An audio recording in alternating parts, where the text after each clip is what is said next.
Netradiční divadelní postupy, atraktivní téma, neokoukané herecké tváře. To vše nabízí divadelní spolek 23, za kterým se skrývají jména Miroslav Krobot a Lubomír Smekal. My jsme s Lubošem vlastně chtěli si udělat takovou radost tím, že budeme ve skupině lidí, který budeme se pokoušet dělat amatérské divadlo, formou teda divadelního spolku.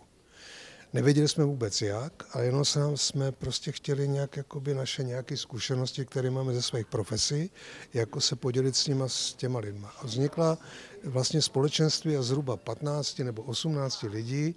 Scházíme se prostě o víkendech, zkoušíme něco, co bude vypadat možná jako divadlo. No a vlastně zjišťujeme, že to je docela příjemné, protože ten původní záměr, aby nás to bavilo, se naplňuje a trošku si myslím, že se přinesl i na ostatní. No. Dobrý den, přijete si? No, dobrý den, to bych si teda přál. A máte rezervaci? Jo, děláš profesionálku, jasně.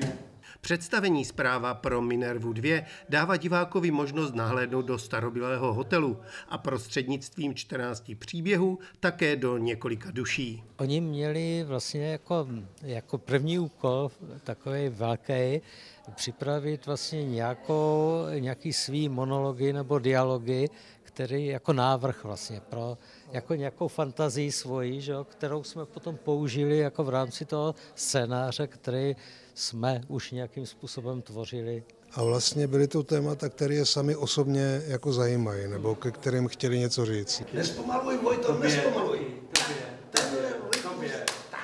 Baví mě, že pracujeme tím stylem, jakoby, že vycházíme ze sebe, pracujeme vlastně s tou metodou dialogického jednání, která je mi blízká, kterou znám. Takže to mi jako přišlo super, že to vzniká vlastně z nás a pomáhá nám to nějak jako i osobnostně. Člověk se tady neuvěřitelně obnažuje, učí se nové divadelní techniky, je to nesmírně zajímavý projekt a my nikdy nevíme, jak to bude dál. Ten půdorys bude stejný, jako kdo jde po kom, ale co se stane dál, to prostě uvidíme. Jestli tedy chcete vidět na vlastní oči, jak to všechno dopadne, máte ideální možnost přijít 14.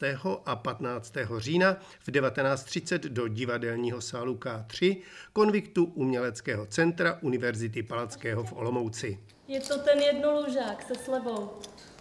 Studená sprcha je ovšem v ceně. Děkuju. Mrško.